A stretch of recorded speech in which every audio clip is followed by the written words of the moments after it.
comenzar, debemos saber que el metabolismo corresponde a todas las reacciones químicas que suceden dentro de una célula, ya sea por, en este caso, las sustancias propias que tenemos nosotros, o gracias a sustancias ingeridas como por ejemplo las biomoléculas o también llamadas macronutrientes, ¿ya?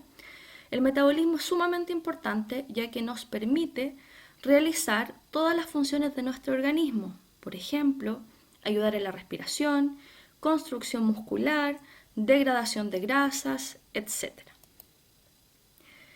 Las reacciones químicas ya son en este caso procesos por el cual se modifican las sustancias partiendo como una sustancia inicial, que son los reactivos, y estas pasan por un mecanismo de transformación para llegar a transformarse en este caso, en productos, ¿ya?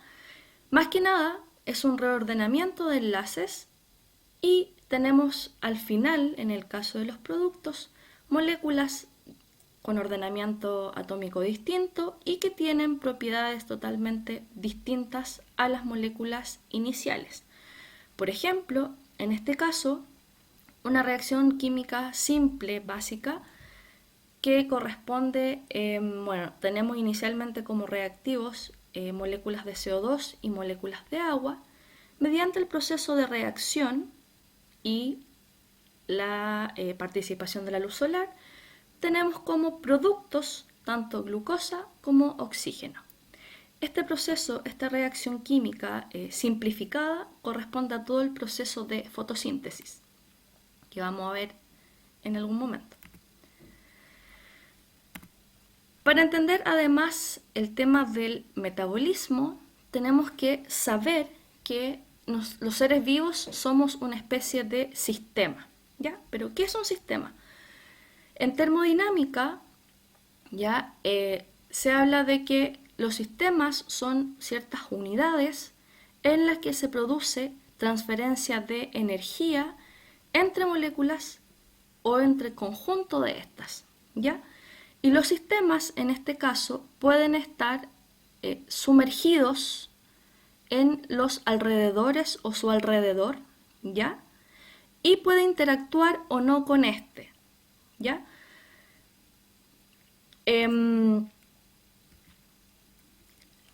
De acuerdo a los sistemas termodinámicos, existen tres tipos.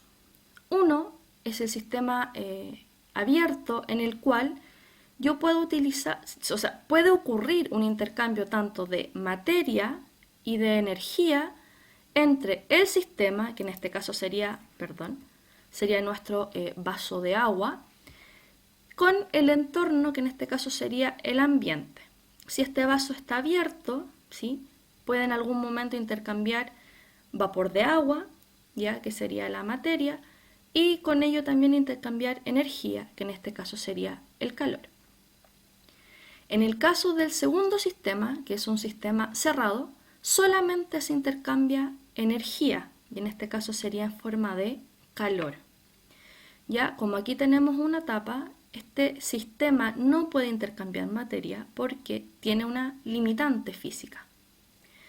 Y por último, en un sistema aislado no existe intercambio ni de materia ni de energía entre el sistema y su entorno, ¿ya?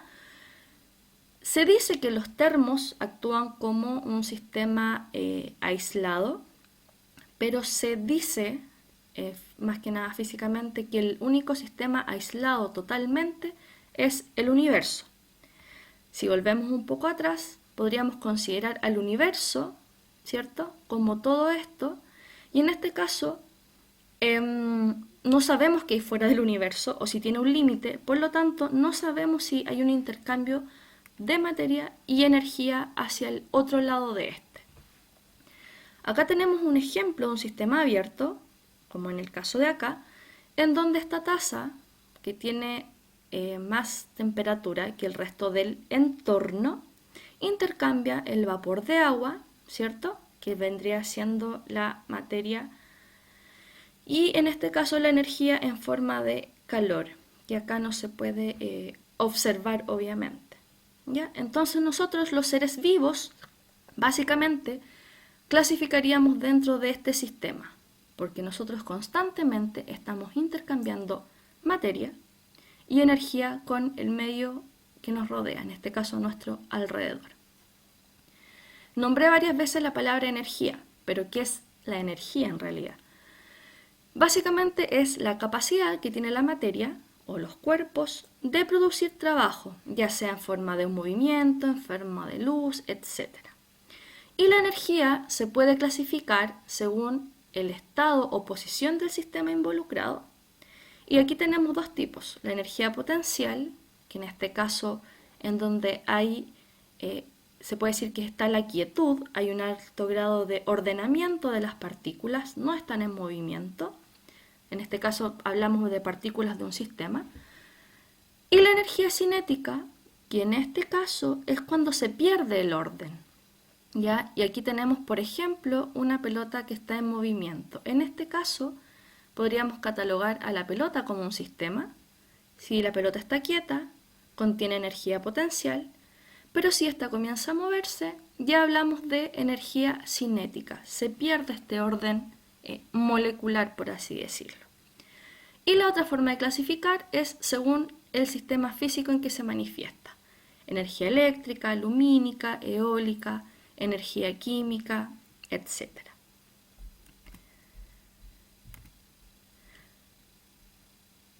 Bueno, la termodinámica la había mencionado cuando hablé de los sistemas biológicos. Necesitamos saber acerca de la termodinámica que, como su nombre lo dice, indica más que nada el movimiento, es el estudio del movimiento de la transferencia energética en este caso, de calor. Existen leyes de la termodinámica que no vamos a profundizar esta vez, pero sí es necesario que sepamos un poco de qué tratan para entender el tema del metabolismo. La primera ley de Newton, denominada el principio de la conservación de la energía, quiere decir que esta energía no se crea, no se destruye, solamente se transforma, ¿sí? Y en este caso, por ejemplo, tenemos acá que si tenemos un helado o comida, esta comida es portadora de energía en forma química, que está contenida en los enlaces de las moléculas que tiene. Mediante ciertos procesos metabólicos, esta energía química, esta comida, ¿sí?, se puede transformar en energía cinética, por ejemplo. Porque si comemos comida, algún nutriente, este nos va a aportar energía de tipo, por ejemplo, ATP, que es otra energía química, y esta a su vez va a hacer que nosotros nos podamos mover, energía cinética. Al igual que acá en el caso de la energía luminosa, que mediante el proceso de fotosíntesis yo la transformo en energía química. Por otro lado, la segunda ley de la termodinámica dice que en este tipo de transformaciones no siempre hay un 100% de efectividad, sino que una parte de la energía que se transforma en estas reacciones es transformada en un tipo de energía calórica, que en este caso nosotros los seres vivos no la podemos utilizar, no es una forma útil. Por lo tanto, esta energía calórica se va hacia el entorno o hacia el ambiente y de cierta forma lo que genera es un aumento del movimiento de las partículas que contiene este alrededor o este ambiente, ¿ya? Y esta ley se le denomina o básicamente se le abrevia como el aumento natural del desorden, ¿ya? Entonces aquí un individuo está consumiendo moléculas que tienen energía química, obtiene en este caso energía en forma de ATP, él se puede mover, tenemos energía cinética y a su vez está intercambiando materia y energía con el entorno. Volvemos entonces al concepto de sistema. Bueno, y para cerrar la idea, básicamente saber que los productores, que en este caso vendrían siendo, por ejemplo, los vegetales, las plantas, el reino vegetal, ¿sí?, transforman la energía lumínica en energía química mediante el proceso complejo de la fotosíntesis. Pero mediante este proceso, las reacciones también van a liberar calor y este calor se va a liberar hacia el ambiente, ¿ya? ¿Qué es lo que va a hacer? Igual que en el ejemplo anterior, va a generar un desorden en el ambiente o lo que denominamos entropía, ¿ya? Y bueno, recordar que esta energía no es útil para los seres vivos, no es que con este calor nos podamos abrigar, pero este calor se va al ambiente y lo que hace es básicamente alterar el orden de las partículas, ¿ya? Genera un desorden, un caos. Eso significa entropía. Entonces, mayor cantidad de calor, mayor va a ser la entropía, el desorden, el caos de las moléculas. Tipos de metabolismo. Bueno, todos los seres vivos realizamos metabolismo, desde los más primitivos, como por ejemplo las bacterias, ¿ya? Y ya sabemos que implica un intercambio de materia y energía con el medio ambiente, con nuestro entorno o alrededores. Y el metabolismo puede ser de dos tipos, ¿ya? Uno denominado catabolismo, en el cual ocurre una ruptura o una degradación de las moléculas complejas que yo estoy ingiriendo, por ejemplo. Si voy a comer un trozo de pan, ¿sí? O un pedazo o un plato de legumbres que son altas en proteínas, mediante el proceso de catabolismo, yo lo que voy a hacer es obtener de esas proteínas las moléculas más simples que vendrían siendo sus aminoácidos, ¿ya? Este tipo de reacción de catabolismo libera calor, ¿ya? En este caso, y se le denomina reacciones exotérmicas, ¿ya? Por otro lado, el anabolismo es todo lo contrario, es el proceso inverso, que a partir de moléculas muy simples, como por ejemplo aminoácidos, yo puedo generar proteínas, ¿ya? Pero para eso necesito absorber energía. Y en este caso se le denomina que son reacciones de tipo endotérmicas o endergónicas, ¿ya? Aclarar que mediante la síntesis o la degradación de moléculas complejas a simples o de simples a complejas, intervienen otras moléculas muy importantes que son las enzimas. Vamos a darle un pequeño repaso a enzimas, aunque más adelante viene una unidad específica de ellas, ¿ya? Entonces, como resumen, hasta acá tenemos que los seres vivos actuamos como sistemas, los sistemas intercambiamos materia y energía con el ambiente, todos los intercambios o modificaciones de la energía no siempre son totalmente efectivos, se pierde una parte de la energía en forma de calor. El metabolismo tiene dos tipos, el catabolismo, que es de degradación, de digerir, y el anabolismo, que es de fabricación. Recordar el término anabolismo con anabólicos, que son ciertas sustancias que se consumen para aumentar la masa muscular, por ejemplo, en los deportistas. Todos estos procesos de degradación o de fabricación, que son reacciones químicas, que tengo un reactivo, y tengo un producto después, son mediadas por enzimas. Ejemplos acá de catabolismo y de anabolismo. Yo o ustedes, nosotros cuando estamos alimentándonos, ¿cierto? Comemos y obtenemos nutrientes, biomoléculas o macronutrientes, carbohidratos, grasas y proteínas. Necesito degradarlas para poder utilizarlas porque son moléculas muy grandes y así como están en su forma nativa, no pueden entrar a las células. ¿Qué es lo que se obtiene? Por metabolismo catabólico, CO2, agua y algunos compuestos nitrogenados, por ejemplo, ¿ya? Por el lado contrario, cuando nosotros, por ejemplo, queremos construir masa muscular, ¿ya? Queremos aumentar nuestra masa muscular en el cuerpo, necesitamos consumir o tener en el cuerpo aminoácidos, ciertos monómeros de estos macronutrientes, y con ello yo puedo fabricar moléculas mucho más complejas, tanto proteínas, polisacáridos, por ejemplo la celulosa en el caso de los vegetales, lípidos como ciertas grasas, etc.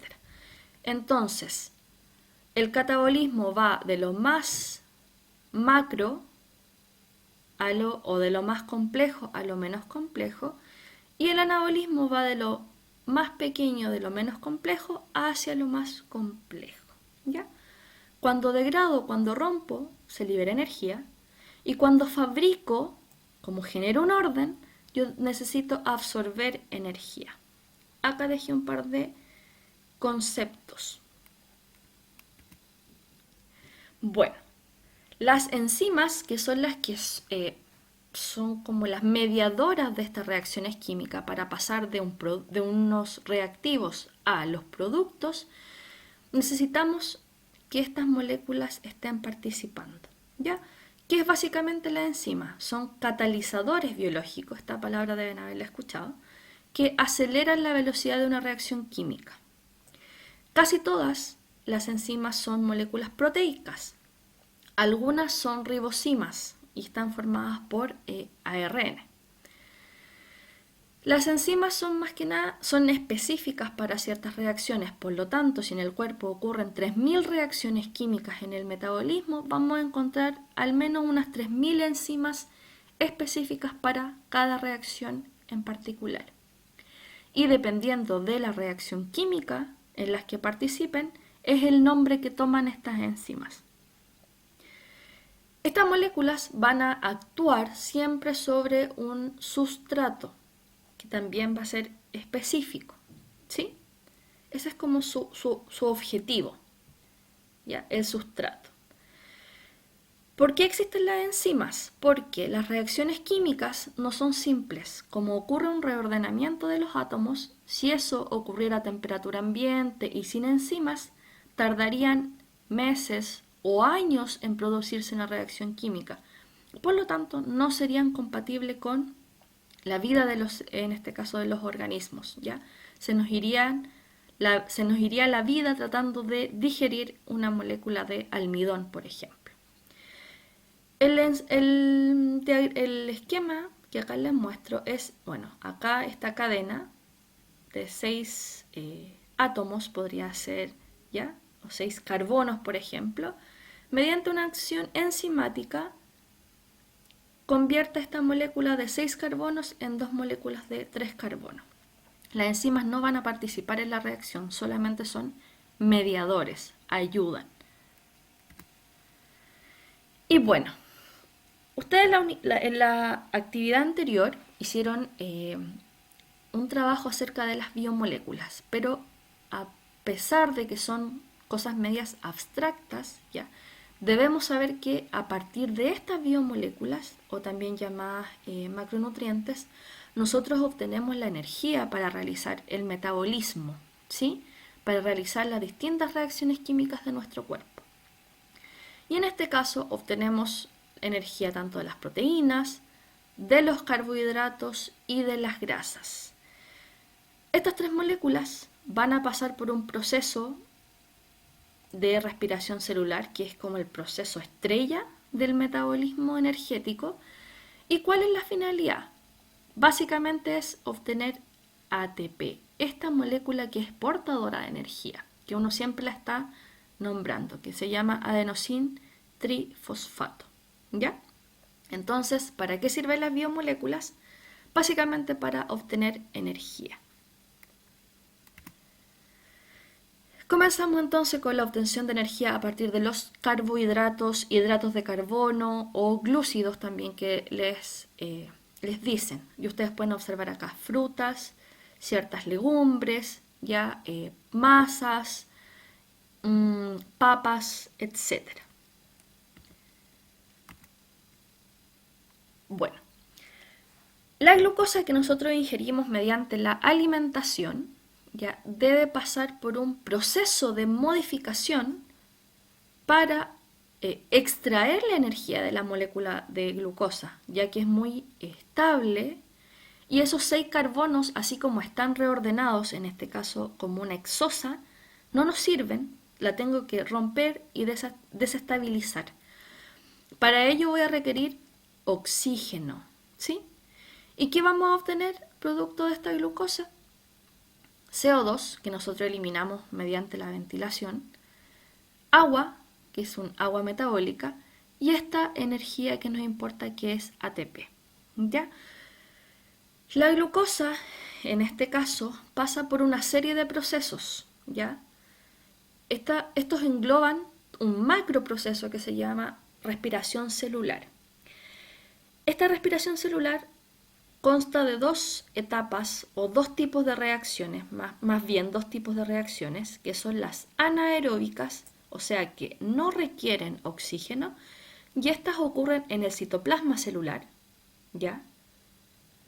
Y las reacciones de tipo aeróbicas van a ocurrir dentro de la mitocondria. Estas requieren sí o sí oxígeno, ¿ya? Entonces, una vez que la glucosa entra a la célula, en el citoplasma pasa por una modificación y posteriormente continúa la modificación en la mitocondria. ¿Para qué? Para básicamente obtener esta parte de acá, que son los productos de la reacción. No es una, son muchas, ¿ya? Pero esta es la ecuación simplificada, ¿sí? ¿Qué vamos a obtener al final de todo el proceso? 38 moléculas de ATP, muy poquito. Vamos a ver después una comparación. Pero estos 38 ATP es por las cientos de miles de moléculas de glucosa que podemos ingerir en el día, por ejemplo. La respiración celular, entonces, como su nombre lo dice, es la respiración que utiliza oxígeno en la mayoría de la etapa, ¿ya? Acotación, cada vez que hablamos de respiración, estamos hablando del proceso que ocurre dentro de la célula. Cuando nosotros eliminamos CO2 y tomamos oxígeno, eso se llama ventilación pulmonar. Por lo tanto, la respiración se da a nivel celular, que es el intercambio en este caso, ¿ya?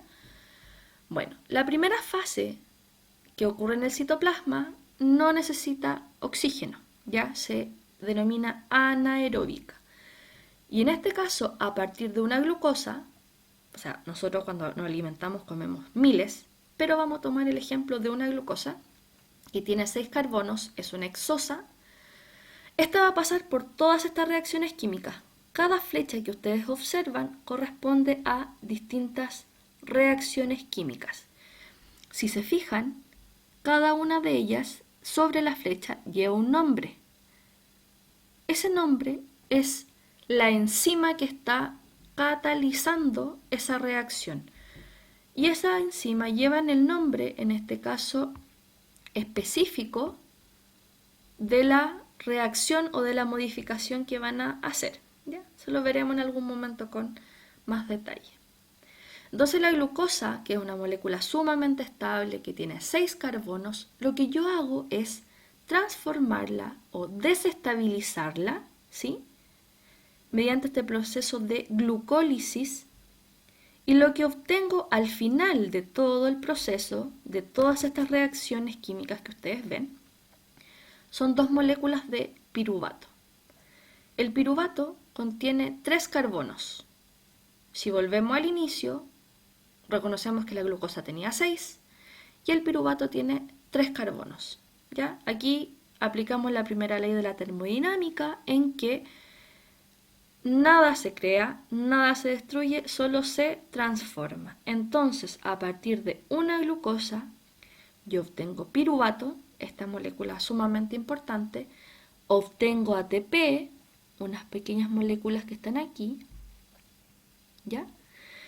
Obtengo NADH, que es lo que ustedes observan acá, que es nicotinamina adenin dinucleótido reducido, ¿sí? Y básicamente, al terminar esta cadena de reacciones, este piruvato, así como está, podríamos decir que tampoco nos sirve. Necesitamos también modificarlos para seguir con el proceso de obtención de energía. O sea, a este piruvato le podemos seguir sacando energía, lo podemos seguir estrujando, ¿ya? ¿Cuál es el balance energético del proceso de glucólisis? Se van a formar 4 ATP. Ya, me voy a devolver un poco a la imagen anterior después. Se forman 4, pero yo ocupo automáticamente 2 como para echar a andar el proceso de la glucólisis. Se fabrican 2 NADH, que la vamos a abreviar porque decir el nombre completo es un poco trabalengua. Y se obtienen 2 moléculas de piruvato de 3 carbonos cada uno y esta fabricación de agua metabólica. Fíjense acá que son 4 ATPs brutos, pero en realidad son 2 ATP neto. Tengo 1 ATP, 2, 3 y 4, ¿ya? Pero básicamente se utilizan 2 para echar a andar el proceso de la glucólisis. Por lo tanto, el balance neto van a ser 2. De este primer proceso, solamente 2 moléculas de ATP. Muy poquito. El piruvato no termina aquí su trabajo y tiene que pasar por unas reacciones químicas para poder, como dije, seguir sacándole energía.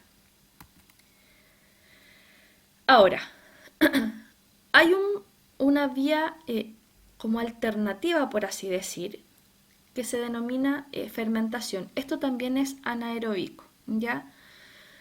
Cuando nosotros no tenemos un aporte adecuado de oxígeno, por ejemplo, cuando estamos haciendo deporte y estamos haciendo trabajar la musculatura, pero no estamos obteniendo mucho oxígeno, se realiza este proceso llamado fermentación láctica. Tienen que haberlo escuchado, cuando se forma el lactato, ¿ya? Que en este caso el piruvato, ¿sí? Que venía de la glucosa piruvato, ¿ya? Pasa por una modificación en este caso, ¿sí? Y se transforma en lactato, ¿ya? Aquí hay una reacción química, se transforma en lactato. Ahora, hay unas moléculas intermediarias en este proceso que son los NAD+. ¿Para qué me sirven esas moléculas? Más que nada para volver a iniciar el proceso de glucólisis y para poder degradar de cierta forma u obtener energía a partir de la glucosa, ¿ya?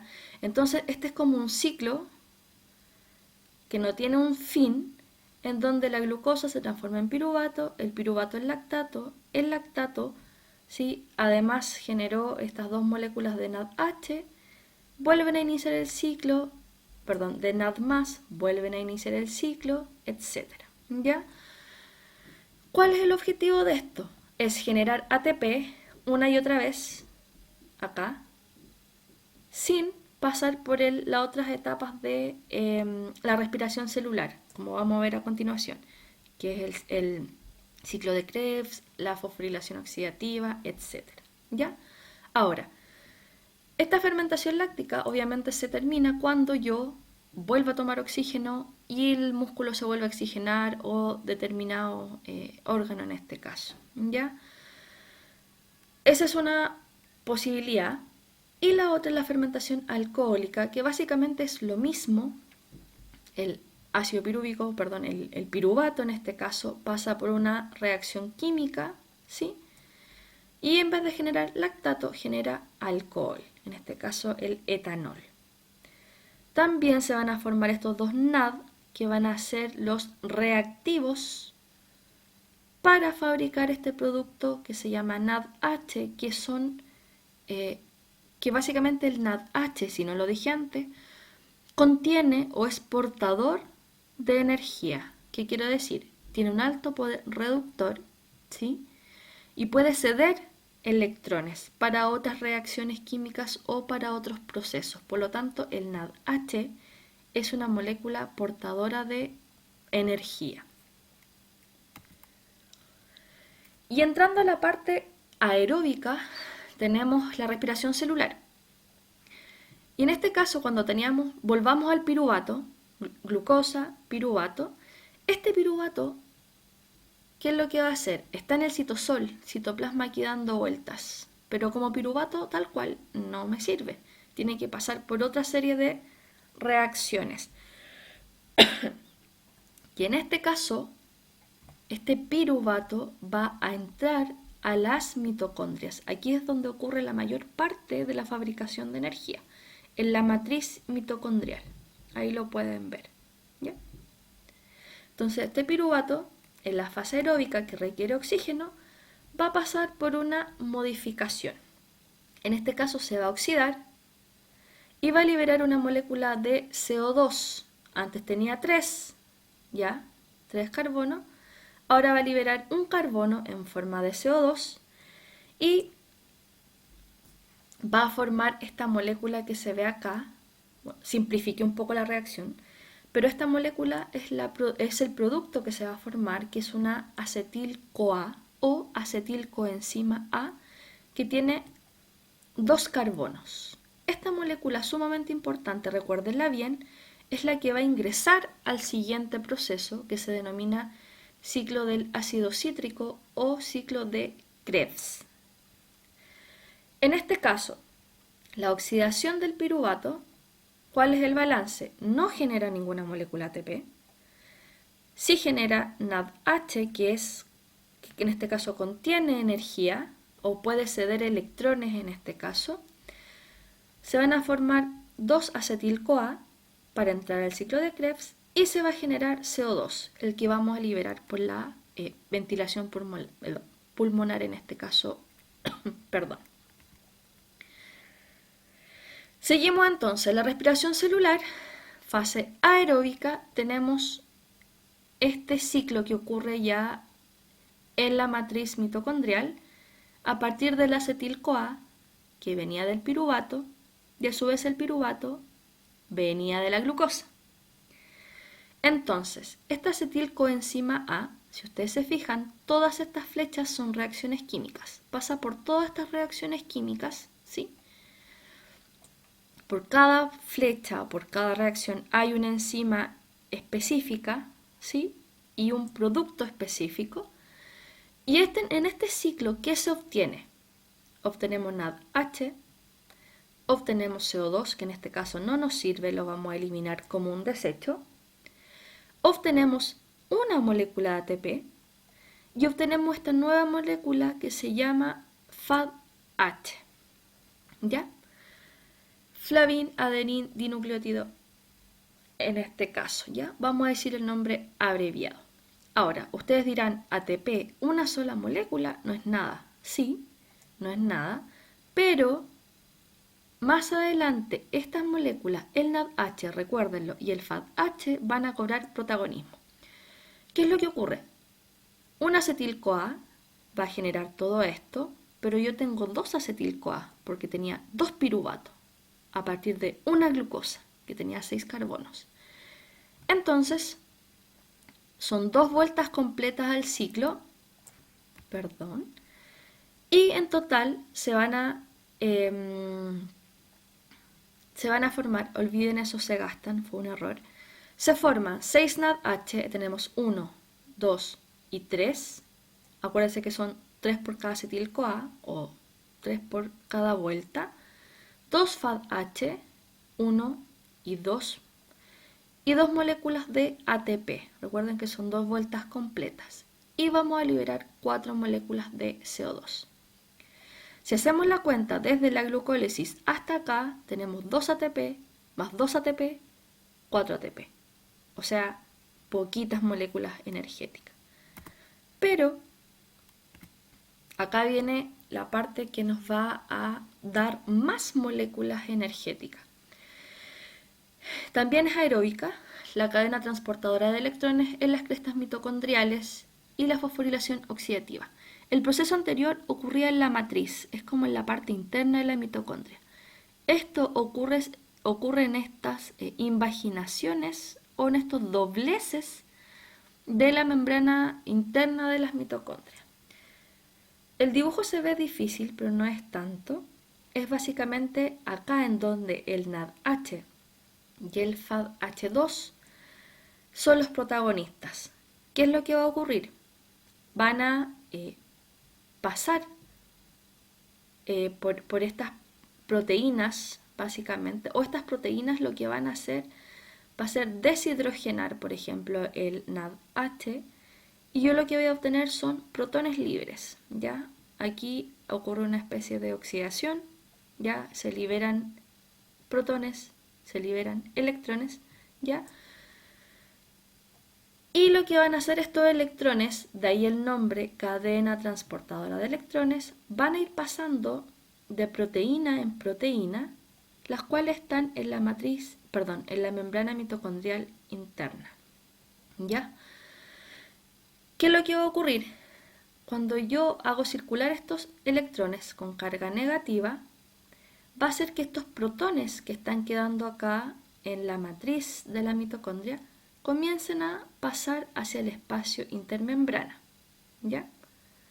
Se van a ir acumulando, y este sector se va a volver más positivo y en algún momento, ya por un tema de gradiente de concentración o a favor, estos protones van a volver hacia la matriz mitocondrial. ¿Para qué? Básicamente para que con esa energía ayuden a esta enzima que está acá, denominada ATPasa o ATP sintasa, a generar la reacción de fosforilación del ADP, o sea, para formar ATP. ¿Ya? Entonces aquí lo traté de explicar un poco más. El NAD y el FAD depositan los electrones en esta cadena transportadora de electrones, ¿ya? Y el NAD y el FAD vuelven a sus formas nativas, por así decirlo, ¿ya? A su forma inicial, a su forma simple. Estas moléculas, el FAD retorna al ciclo de Krebs y el NAD retorna al ciclo de Krebs o a la glucólisis para volver a participar en el proceso y volver a hacer NADH y FADH2 respectivamente, ¿ya? Entonces, de la cadena transportadora de electrones, yo lo que voy a obtener básicamente es agua, ¿ya? Y esta agua viene de los protones que acá se generaron y se mezcla con moléculas de oxígeno, ¿ya? Y lo más importante, este movimiento de protones hacia el espacio intermembrana sirve como combustible para este motor, que es la ATP sintasa, que va a fabricar ATP. Por lo tanto, el proceso hasta aquí hacia allá, se llama cadena transportadora de electrones, y este proceso se denomina fosforilación oxidativa. Esta última parte de acá. Entonces yo obtengo ATP como producto de las reacciones y agua. ¿Ya? Ahora, por cada NADH se bombean 3 protones hacia el espacio intermembrana y por cada FADH2 se bombean 2 protones. Por lo tanto, por cada un protón se genera un ATP, y en este caso si hay 3 protones son 3 ATP, 2 protones, 2 ATP. ¿Ya? Vamos sumando, vamos a hacer una suma final. Entonces, el balance final energético de todo el proceso de la respiración celular a partir de carbohidratos, son 38 ATPs en bruto. Sin embargo, son 36 ATP neto. Recuerden que utilicé 2 moléculas energéticas de ATP para echar a andar a este proceso de glucólisis, ¿ya? Entonces, acá tenemos glucosa piruvato, 2 ATP, Y acá, en todo el proceso que es aeróbico, ciclo de Krebs, fosforilación oxidativa, etc., tenemos el resto de los 36 ATP. Entonces, de una molécula de azúcar tengo 38 ATP. Poquito. Vamos entonces a la obtención de energía a partir de lípidos. De acá sí que vamos a obtener energía. Básicamente, las grasas, ¿qué son? Bueno, hay un tejido graso, en este caso, formado por estas células que se denominan adipocitos. Y estas células, su característica principal es que tienen un citoplasma ya bordeando una tremenda gota lipídica, ya que básicamente son triglicéridos, molécula que es altamente energética, es portadora de energía. Ya entonces así se observa en un tejido las células adiposas, grasa y por toda la orilla el núcleo celular y parte del citoplasma. ¿Ya? Entonces estas células están repletas de triglicéridos o triacilgliceroles. Cuando nosotros ingerimos lípidos de la dieta, estos pasan primero por una degradación, ¿cierto? Primero las emulsiono mediante las sales biliares y esta emulsión básicamente es para ayudar a abrir, miren acá, como para abrir esta tremenda molécula y que no se vuelva a juntar, ¿ya? Una vez abierta, separada, las lipasas, que son las enzimas que degradan lípidos, comienzan a, ¿cierto? Perdón. Una vez emulsionada esta molécula, ¿cierto? Las lipasas comienzan a degradar los triglicéridos, ¿ya? Y en este caso, ¿qué voy a obtener a partir de los triglicéridos? Ácidos grasos y glicerol. Ahora, la mucosa intestinal va a tomar ácidos grasos, ¿ya? Y, el glicerol, y los va a transformar en estos, o va a transformar estos triacilgliceroles en una molécula que se llama kilomicrón.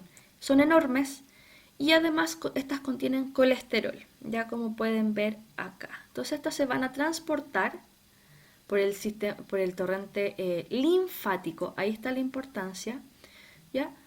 Y el torrente sanguíneo, y estos se van a ir a distintos tejidos que los necesiten.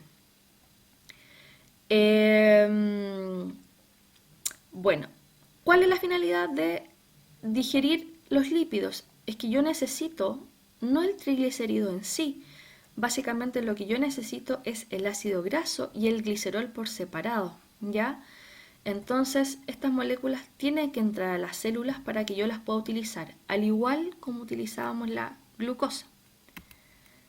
Entonces, dentro de un adipocito, yo tengo una reserva enorme de triacilglicerol, o TAG, o triglicérido. Y en este caso, para yo romper esa reserva, tengo que responder, o esta reserva tiene que responder a estímulos que vienen de la adrenalina, el cortisol, la hormona del crecimiento, glucagón, etc., para poder romperse. Este proceso se denomina lipólisis, ¿ya? Muy conocido. Y las grasas básicamente se van a descomponer en glicerol y en ácidos grasos. Y esto es mediante o llevado a cabo por una enzima que se llama lipasa sensible a hormonas. ¿A cuáles hormonas? A estas que están acá arriba.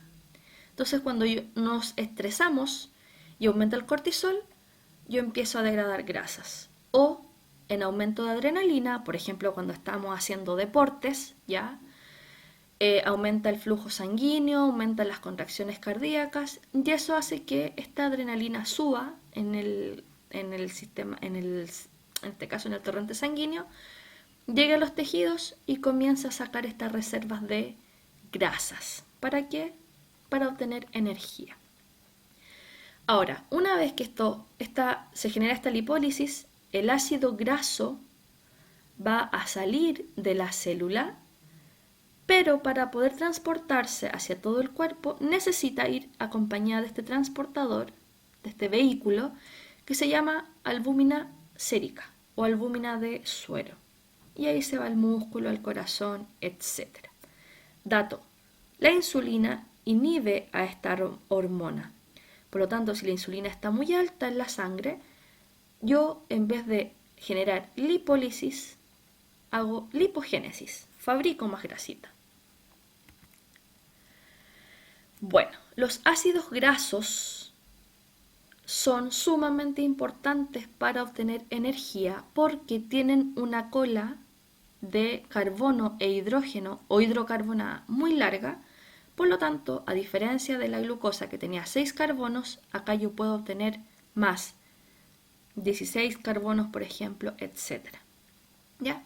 Ahora, los ácidos grasos necesitan descomponerse, ¿ya?, para poder entrar al ciclo de Krebs, al igual que en este caso el acetil-CoA. ¿Se acuerdan del proceso anterior?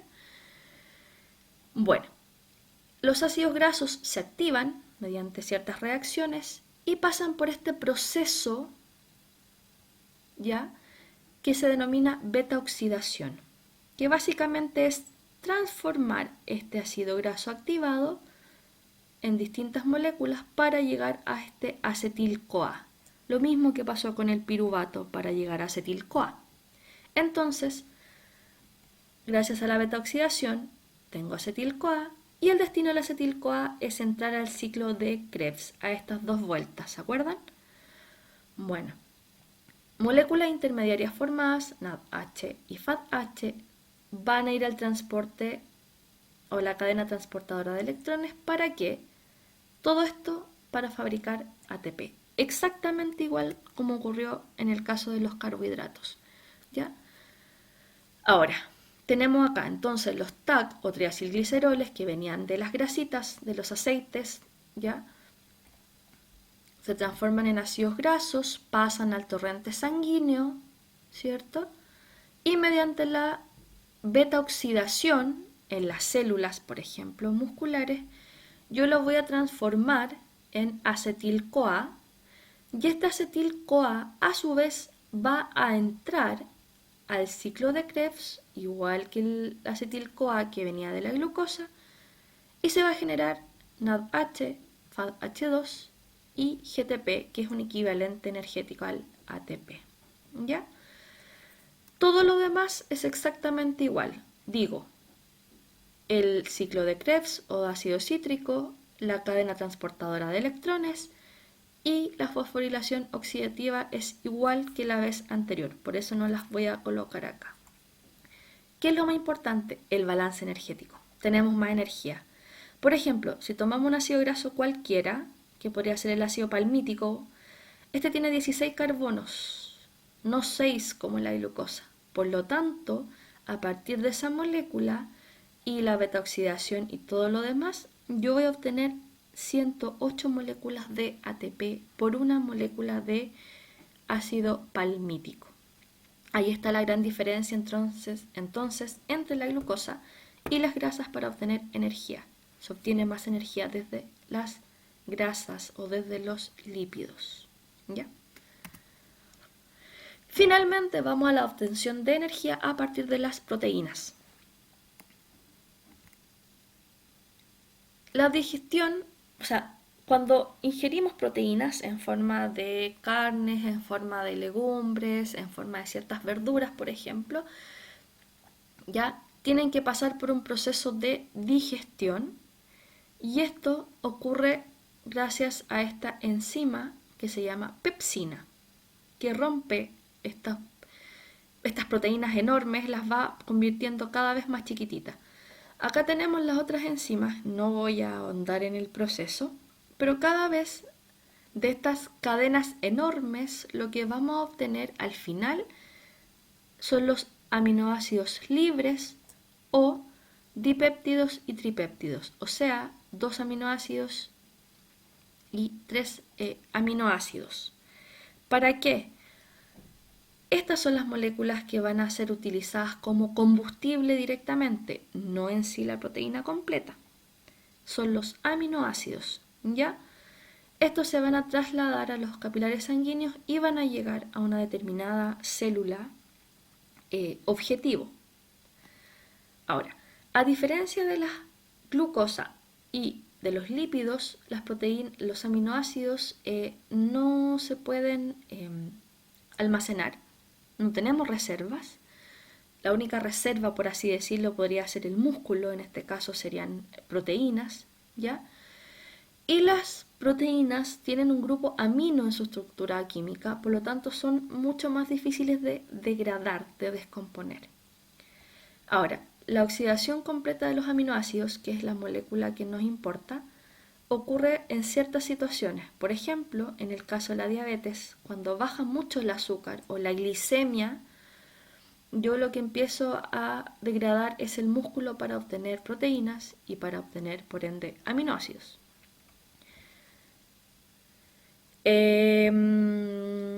Cuando hay una dieta elevada en proteínas, ¿ya? Y cuando hay un recambio proteico normal, o sea, estamos fabricando ciertas estructuras. Si ustedes se fijan acá, tenemos proteínas, aminoácidos, desechos como la urea, que lo vamos a ver, y finalmente los aminoácidos son los que entran al ciclo de Krebs y a todo el resto del proceso aeróbico que ya habíamos visto con la glucosa. Bueno, las proteínas ya sabemos se van a degradar entonces a aminoácidos, que es lo que me importa, y le tengo que sacar el grupo amino, porque para el proceso energético no me sirve. ¿Con qué me voy a quedar? Con el esqueleto de carbono que tiene la molécula. ¿Ya? Se convierten en grupo acetilo, en este caso, y va a entrar al ciclo de Krebs, al igual que la acetil-CoA de las grasas, al igual que en el caso de la acetil-CoA de los lípidos, ¿ya? Entonces, los aminoácidos, bueno, van a pasar por unas etapas de degradación, que yo elimino el grupo amino, se va excretado mediante la orina. La transaminación, que es básicamente para formar nuevos aminoácidos, que es lo que yo estoy marcando aquí. Y la desaminación desaminación oxidativa, que se forma este ion amonio, ¿ya? Y el esqueleto carbonado, que es lo que a mí me sirve para entrar al ciclo de Krebs.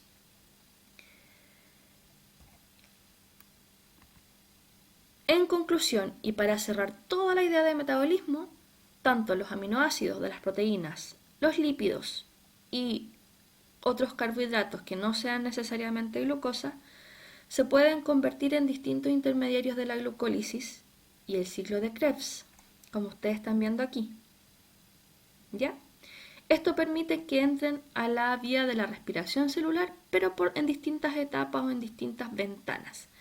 Azúcares X entran acá en la glucólisis, el glicerol de las grasas pasa a la glucólisis, los aminoácidos, ¿cierto?, van a entrar al ciclo de Krebs por acá, ácidos grasos van a pasar por beta oxidación, se van a transformar en acetil-CoA y van a entrar al ciclo de Krebs, lo mismo con los aminoácidos, ¿ya?